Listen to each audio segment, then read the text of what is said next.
Avez-vous déjà ressenti au fond de vous une métamorphose que vous ne parvenez pas à nommer? Comme si votre corps refusait soudain le poids des années, comme si une vigueur oubliée remontait du plus profond de vos os et que même vos proches s'arrêtent pour vous regarder en disant « Mais qu'est-ce qui t'arrive? Tu rayonnes ».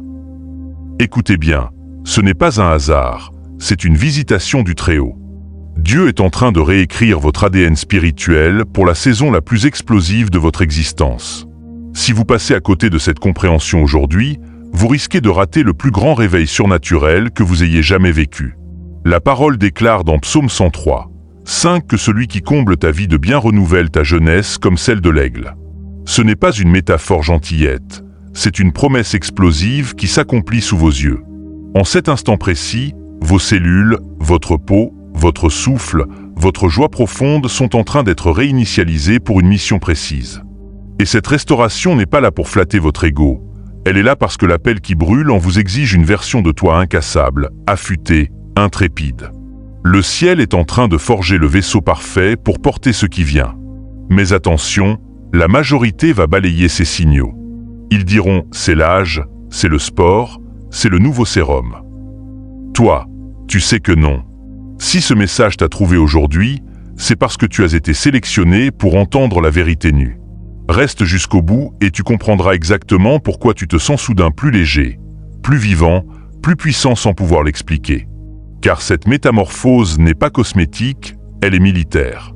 Plus tu réalises que ta foi reprogramme ta biologie, plus tu avances à vitesse grand V dans l'autorité qui t'a toujours été destinée. Ne scrolle pas, ne doute pas. Ce que tu entends là est la réponse à des prières que tu as peut-être oubliées. Regarde jusqu'à la fin et sois témoin de ce qui arrive quand le royaume envahit ta chair de l'intérieur. Il se passe quelque chose en toi que la médecine ne peut ni mesurer ni expliquer. Ce n'est pas juste ton moral qui remonte, c'est ton corps tout entier qui entre en résonance avec la fréquence céleste. Dieu déclenche en toi une restauration qui réécrit le code source de ton existence. Tu ne te remets pas simplement de tes anciennes blessures, tu es régénéré atome par atome, inspiration après inspiration. La douleur que tu as traversée n'était pas une malédiction, c'était un entraînement divin. Et maintenant le Créateur recalibre ton esprit et ton corps sur la fréquence de la jeunesse éternelle où chaque pas est léger, où ton âme danse à nouveau et où ton rire coule comme les fleuves d'eau vive dont parle Jean 7h38.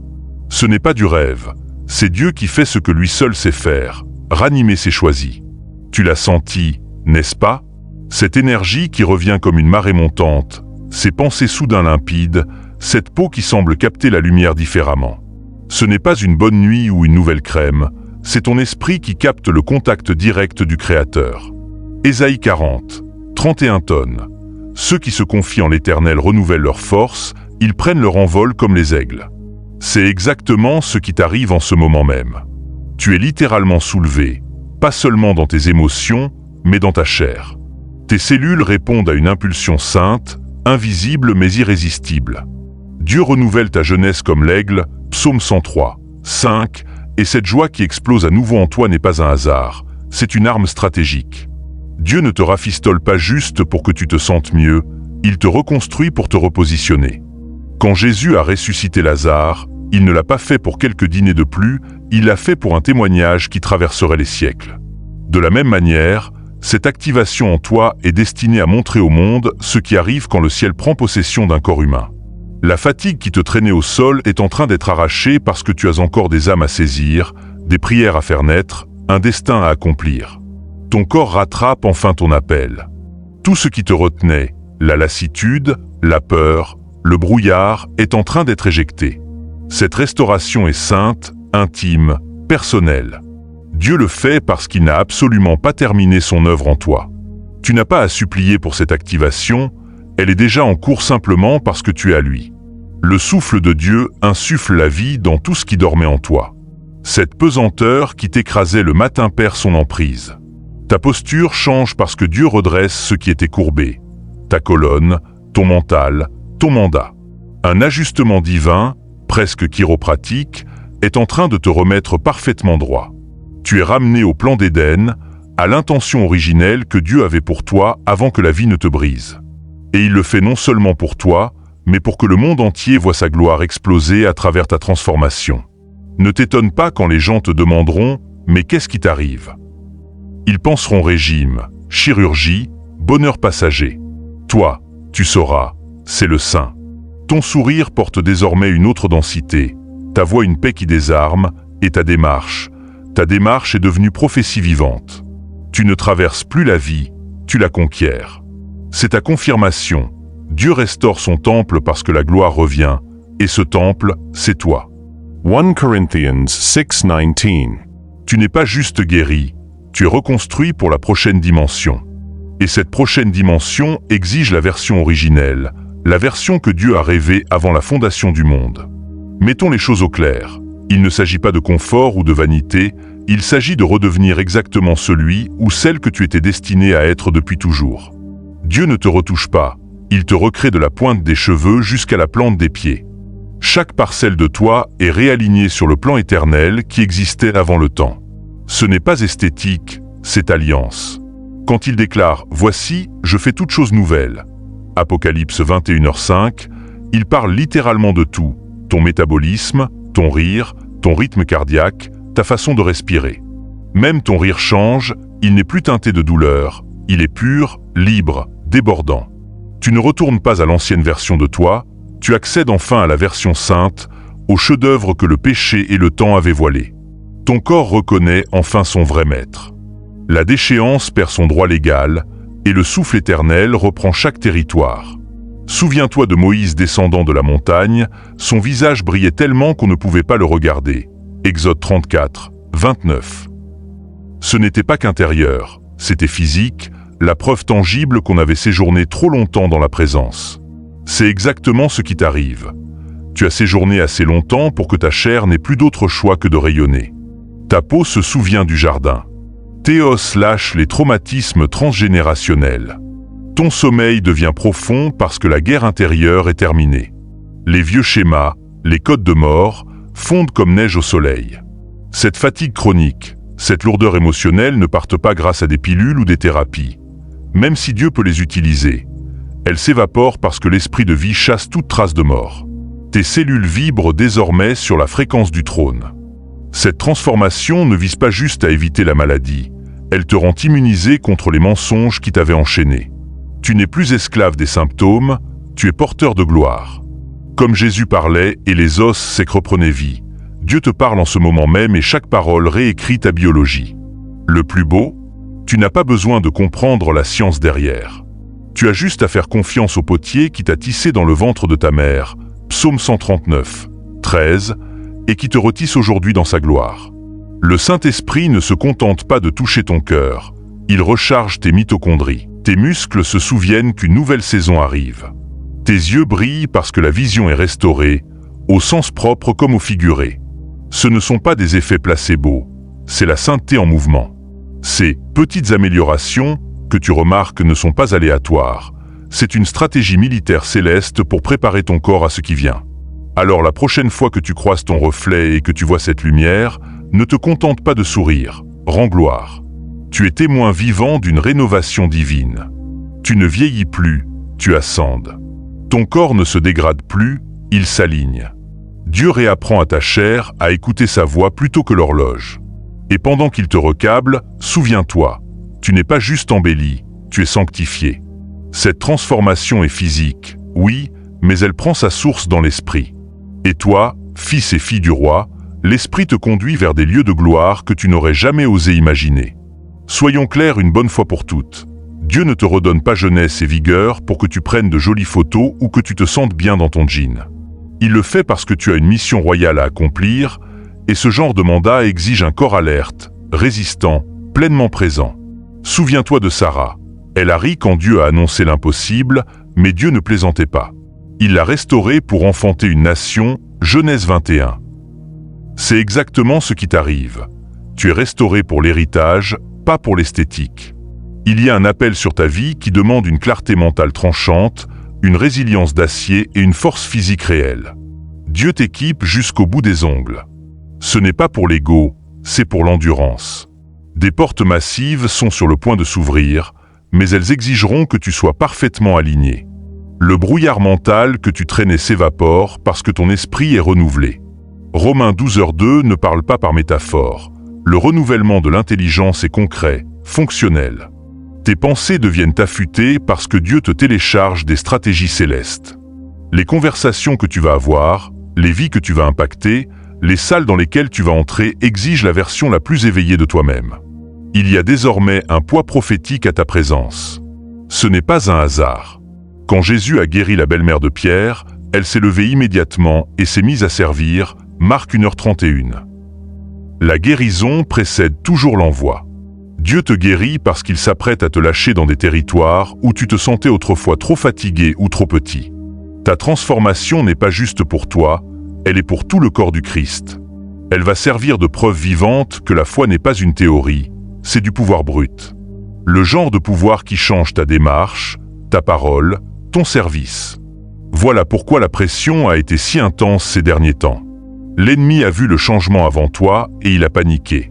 Ce qu'il n'avait pas compris, c'est que chaque attaque ne faisait que te forger. Tu n'étais pas puni, tu étais affûté. Dieu a permis certaines batailles pour que tu saches reconnaître et protéger cette restauration quand elle arriverait. Tu n'es plus la même personne qui est entrée dans la fournaise. Tu en sors marqué, mais marqué de gloire. Tes cicatrices brillent désormais d'un éclat prophétique.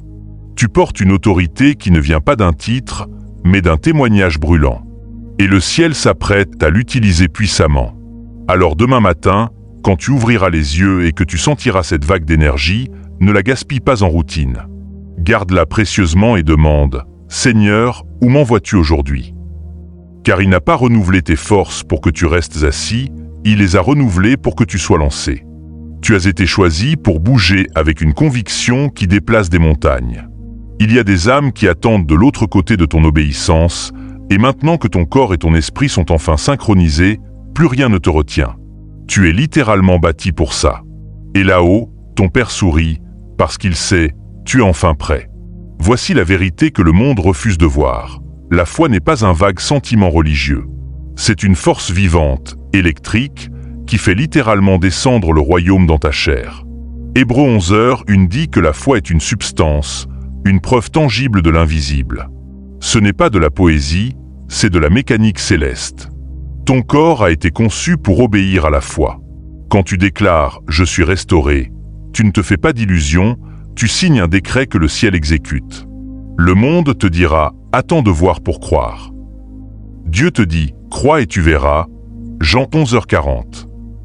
Tu n'as pas à forcer cette transformation. Cette pression de « faire plus » vient de la peur, pas de Dieu. La foi ne demande pas de performer, elle demande de se rendre. Et se rendre, c'est une action puissante. C'est se lever chaque matin et choisir de croire que le miracle est déjà en marche, même si tes sens ne le captent pas encore. C'est remplacer « je vieillis » par « Dieu me renouvelle chaque jour » 2 Corinthiens 4h16. À chaque déclaration de vie sur ton corps, à chaque louange dans la tente, tu crées une accélération spirituelle que le ciel honore instantanément. C'est pourquoi Jésus répétait « Ta foi t'a sauvé ». Ce n'était pas son toucher seul, c'était leur conviction. Souviens-toi de la femme à la perte de sang, 12 ans de souffrance, mais sa certitude que « si seulement je touche son manteau » a suffi. Cette même conviction brûle en toi aujourd'hui. Et la foi se multiplie quand elle est proclamée à voix haute. Quand tu dis « Dieu me restaure », tes cellules entendent, ton sang transporte l'information, l'atmosphère change. C'est pourquoi l'ennemi fait tout pour te faire taire juste avant la percée. Il connaît la puissance explosive de ta voix alignée sur la foi. La foi n'est pas passive, elle parle, elle décrète, elle construit des royaumes. Et quand elle s'active, l'impossible plie le genou. Alors quand le doute frappe, réponds avec des paroles de feu. Transforme la peur en carburant. Dis à voix haute, même maintenant, Dieu bouge déjà en moi. Ma restauration est en cours. Ne attends pas de te sentir différent. Proclame jusqu'à ce que ça devienne ta réalité. C'est ce que David faisait dans Psaume 103. Bénis l'Éternel, ô mon âme, qui guérit toutes tes maladies. Il n'attendait pas un diagnostic, il parlait comme si le ciel était déjà à l'œuvre. Fais pareil. Ta foi est en train de réécrire les instructions dans ton cerveau et dans tes veines. Elle est biologique, électrique, prophétique. À chaque activation, le ciel s'engage. Tu ne souhaites pas le changement, tu le commandes par la foi. Et quand quelqu'un te dira « Waouh, tu as l'air différent », souris, c'est ta foi qui se matérialise. Tu ne l'as pas forcé, tu l'as cru. Et maintenant cette même foi t'amène dans une restauration qu'aucun médecin ne peut expliquer et qu'aucun démon ne peut renverser. Continue de la proclamer. Continue de marcher dedans. Dieu honore la foi, et la tienne est déjà en train de déplacer des montagnes. Un des plus gros mensonges que l'on t'ait jamais vendu, c'est que tu es esclave du temps, que ton corps a une date de péremption, que ton impact pour le royaume diminue avec les années. Mensonge. La Bible révèle que Dieu n'habite pas le temps comme nous. 2 Pierre 3h8, devant le Seigneur, un jour est comme 1000 ans. Quand sa présence envahit ta vie, l'horloge perd tout pouvoir. Sa présence te gouverne, et sa présence est sur toi maintenant. Tu ne vieillis pas, tu transcendes le temps. Ton corps a peut-être appris à obéir à la déchéance, mais ton esprit a toujours su qu'il était éternel. Aujourd'hui, Dieu synchronise les deux. Ce qui ressemblait à un déclin devient un recalibrage divin. Les années volées te sont rendues au centuple, Joël 2h25. La vitalité enterrée sous le stress et les larmes ressuscitent. Tu n'es plus soumis au système de ce monde brisé, tu es soumis à l'autorité du ciel. Voilà pourquoi ton rire est plus libre, ton espoir plus fort, ta démarche plus assurée. Tu ne rajeunis pas simplement, tu entres dans l'intemporalité. Jésus lui-même a marché hors du temps, guérison instantanée, tempête calmée en un mot, eau changée en vin en un clin d'œil. Le ciel n'a pas besoin de décennies, il a besoin de foi. Et maintenant que ta foi brise les chaînes du calendrier, tu n'es ni en retard ni trop vieux. Tu es pile au bon moment. Dieu utilise cette saison pour prouver que sa puissance n'a pas de date d'expiration. Quand il dit « Aujourd'hui est le jour du salut », 2 Corinthiens 6h2, il le pense vraiment. Aujourd'hui, pas quand tu seras prêt, pas quand la société te donnera sa bénédiction, mais aujourd'hui, parce que lui l'a décidé. Alors refuse de rapetisser tes rêves pour entrer dans la case « âge raisonnable ». Refuse d'éteindre ta flamme pour coller à la norme. Abraham est devenu père à 100 ans. Moïse a délivré une nation à 80 ans. Le temps ne les a pas disqualifiés, il les a préparés pour une gloire plus grande. Tu marches dans la même lignée. La raison pour laquelle tu ressens cette électricité surnaturelle dans tes veines, c'est que Dieu t'arrache aux limites que tu avais acceptées. Tu ne réponds plus aux lois de l'entropie, tu réponds aux lois de l'esprit, et l'esprit avance toujours. Désormais, parle comme quelqu'un qui appartient à l'éternité. Marche comme quelqu'un qui répond au roi, pas au calendrier. Tu ne résistes pas au vieillissement, tu le transcendes non par déni, mais par alignement divin. Ton corps apprend à obéir à la parole plutôt qu'à l'horloge. Et pendant ce processus, tu vas voir l'accélération la plus folle de ta vie. Ce qui prenait des années prendra des semaines. Ce qui était retardé arrivera soudainement. C'est la puissance d'une vie ancrée dans la vérité éternelle de Dieu plutôt que dans les limites du temps. Les gens vont commencer à te regarder bizarrement. Ils diront « mais il y a quelque chose de différent chez toi », sans trouver les mots. Ce qu'ils voient sans le comprendre, c'est la gloire. Pas un glow cosmétique, une lueur d'Éden qui refait surface. Tu es la preuve vivante que le royaume est plus fort que le temps, que la foi est plus forte que la biologie, et que Dieu, quand il décide de restaurer quelqu'un, rien ni personne ne peut l'arrêter. Tu es cette preuve. Et le monde n'a encore rien vu.